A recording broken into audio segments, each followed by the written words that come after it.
नमस्कार दोस्तों, आप सभी का हमारे चैनल में बहुत बहुत स्वागत है। आइए आज हम पौष अमावस्या की कहानी तथा व्रत की विधि को जानें।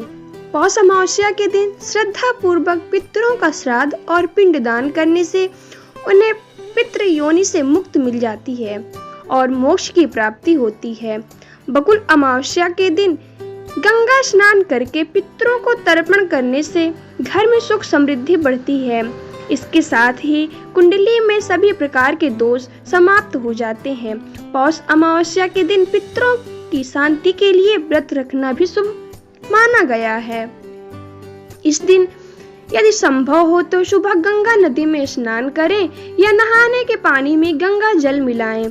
इसके बाद उगते हुए सूरज को प्रणाम कर अर्घ्य प्रदान करें। इस दिन पितरों के लिए विशेष तर्पण और श्राद्ध करना चाहिए। अमावस्या के दिन व्रत करने और शाम के समय पीपल के पेड़ के नीचे दीपक जलाने से घर में हमेशा पितृ के आशीर्वाद से सुख समृद्धि बनी रहेगी और आर्थिक उन्नति होती है। इस दिन गरीबों को खाद्य सामग्री, कंबल, तिल आदि का दान करना भी बहुत लाभकारी माना। आइए अब हम पौष अमावस्या के व्रत की कथा को जानें। एक ब्राह्मण परिवार में पति, पत्नी और पुत्री रहते थे। पुत्री धीरे धीरे बड़ी होने लगी। उस लड़की में समय के साथ सभी गुणों का विकास हो रहा था। लड़की सुंदर, संस्कारवान एवं गुणवान भी थी, लेकिन गरीब होने के कारण उसका विवाह नहीं हो पा रहा था। एक दिन ब्राह्मण के घर एक साधु पधारे जो कि कन्या के सेवा भाव से काफी प्रसन्न हुए। कन्या को लंबी आयु का आशीर्वाद देते हुए साधु ने कहा कि कन्या की हथेली में विवाह योग्य रेखा नहीं है। लड़की के माता पिता ने साधु से उपाय पूछा कि कन्या ऐसा क्या करे कि उसके हाथ में विवाह योग बन जाए। साधु ने बताया कि कुछ दूरी पर एक गांव में सोना नाम की धोबी जाति की एक महिला अपने बेटे और बहू के साथ रहती है, जो कि बहुत ही आचार विचार और संस्कार संपन्न तथा पतिपरायण है। यदि यह कन्या उसकी सेवा करे और वो महिला इसकी शादी में अपने मांग का सिंदूर लगा दे, उसके बाद इस कन्या का विवाह हो तो इस कन्या का वैधत्व योग मिट सकता है। साधु ने यह भी बताया कि वह महिला कहीं नहीं आती जाती।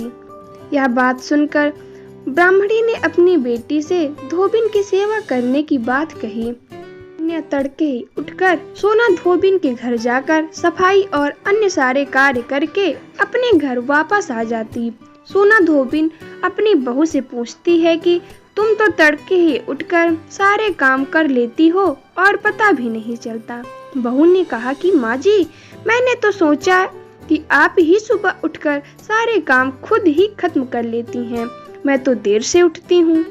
इस पर दोनों सास बहू निगरानी करने लगी कि कौन है जो तड़के ही घर का सारा काम करके चला जाता है।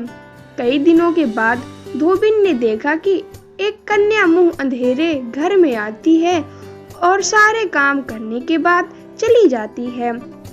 जब वह जाने लगी तो सोना धोबिन उसके पैरों पर गिर पड़ी। पूछने लगी कि आप कौन हैं और इस तरह छुपकर मेरे घर की चाकरी क्यों करती हैं। तब कन्या ने साधु द्वारा कही गई सारी बात बताई। सोना धोबिन पतिपरायण थी, उसमें तेज था। वो तैयार हो गई। सोना धोबिन के पति थोड़ा अस्वस्थ थे। उसने अपनी बहू से अपने लौट आने तक पर ही रहने को कहा। सोना धोबिन ने जैसे ही अपने मांग का सिंदूर कन्या की मांग में लगाया, उसके पति मर गए। उसे इस बात का पता चल गया। वह घर से निराजल ही चली गई थी। यह सोचकर कि रास्ते में कहीं पीपल का पेड़ मिलेगा तो उसे भौरे देकर और उसकी परिक्रमा करके ही जल ग्रहण करेगी। उस दिन हरियाली अमावस्या थी। ब्राह्मण के घर मिले पुए पकवान की जगह उसने ईंट के टुकड़ों से 108 बार भंवरी देकर 108 बार पीपल के पेड़ की परिक्रमा की। और उसके बाद जल ग्रहण किया। ऐसा करते ही उसके पति के मुर्दा शरीर में कंपन होने लगा। इस तरह धोबिन का पति जीवित हो उठा। दोस्तों, अगर आपको मेरा वीडियो पसंद आया हो तो प्लीज़ लाइक, शेयर और मेरे चैनल को सब्सक्राइब ना किया हो तो सब्सक्राइब भी कर लें।